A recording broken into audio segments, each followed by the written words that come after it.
राजकुमारी और गरीब किसान बहुत समय पहले की बात है। मालवा नामक राज्य में राजा विक्रम सिंह का शासन था। उनकी एकमात्र संतान राजकुमारी सुमित्रा थी। राजकुमारी जितनी सुंदर थी, उतनी ही दयालु और समझदार भी थी। वह हमेशा गरीबों और जरूरतमंदों की मदद किया करती थी। एक साधारण किसान राज्य के एक गांव में धीरज नाम का एक गरीब किसान रहता था। वह अपनी माँ के साथ एक छोटे से झोपड़े में रहता था और दिन भर मेहनत कर खेतों में काम करता था। वह ईमानदार, परिश्रमी और निडर था। एक दिन जब धीरज अपने खेत में काम कर रहा था, तभी राजा का आदेश आया कि इस बार की फसल से अधिक कर वसूला जाएगा। गांव के सभी किसान चिंतित हो गए, क्योंकि सूखा पड़ने के कारण वे मुश्किल से अपना गुजारा कर पा रहे थे।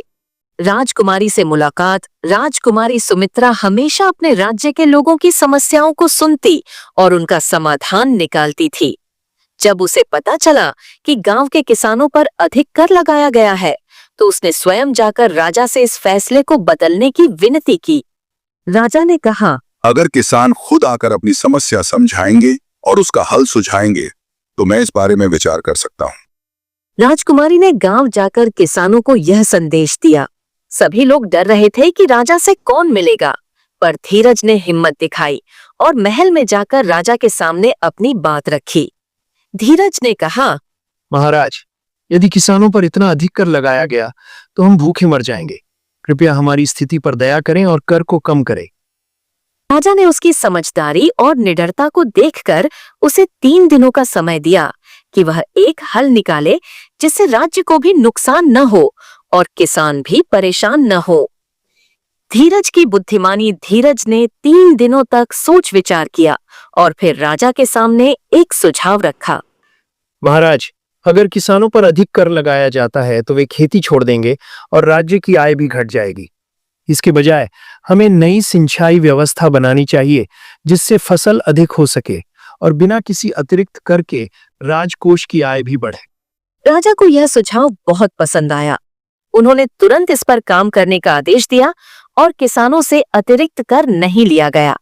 राजकुमारी का प्रेम। राजकुमारी सुमित्रा को धीरज की बुद्धिमत्ता और साहस बहुत पसंद आया।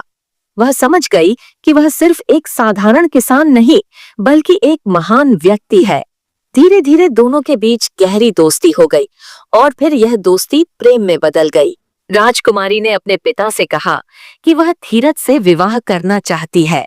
राजा यह सुनकर बहुत नाराज हुए और उन्होंने कहा, तुम एक राजकुमारी हो और तुम एक किसान से शादी नहीं कर सकती। अब से राजकुमारी महल के अंदर ही रहेगी, बाहर नहीं निकलेगी और किसी से मिलेगी भी नहीं। सेनापति, राजकुमारी को उनके कक्ष में लेकर जाइए। कुछ दिनों बाद रानी महाराज से मिलने आई और कहा, महाराज, राजकुमारी कुछ दिनों से खाना नहीं खा रही है और उनकी सेहत भी बहुत खराब रहने लगी है। हम तो बहुत चिंतित है। राजा बहुत दुखी हुए कि उनकी वजह से यह सब हो रहा है। उन्होंने निर्णय किया कि वह धीरज की परीक्षा लेंगे। एक दिन राजा ने धीरज को राजमहल बुलाया और कहा, अगर तुम राजकुमारी को भूल जाओगे तो तुम्हें मैं एक राजमहल और कई सारे सोने की मुद्राएं और हीरे जवाहरात दे दूंगा। तुम सिर्फ राजकुमारी को भूल जाओ। धीरज ने कहा, महाराज, मैं राजकुमारी से बहुत प्रेम करता हूँ। मैं उन्हें नहीं भूल सकता। चाहे आप मुझे आपके हीरे जवाहरात जो भी दे, मुझे यह सब नहीं चाहिए। मुझे सिर्फ राजकुमारी का प्रेम और राजकुमारी चाहिए। राजा पहले तो नाराज हुए, लेकिन जब उन्होंने देखा कि धीरज न केवल एक ईमानदार और परिश्रमी व्यक्ति है, बल्कि उसमें नेतृत्व की भी अद्भुत क्षमता है, तो उन्होंने इस विवाह के लिए सहमति दे दी। धीरज बना राज्य का नायक। राजकुमारी और धीरज का विवाह बड़ी धूमधाम से हुआ। विवाह के बाद धीरज को राज्य का मुख्य सलाहकार बनाया गया और उसकी योजनाओं से पूरा राज्य समृद्ध हो गया। किसानों की स्थिति सुधर गई, सिंचाई व्यवस्था बेहतर हुई और मालवा राज्य पहले से अधिक समृद्ध बन गया। शिक्षा। इस कहानी से हमें यह सीख मिलती है कि सच्चा प्रेम जाति, पद या धन से नहीं, बल्कि गुणों और सच्चाई से होता है।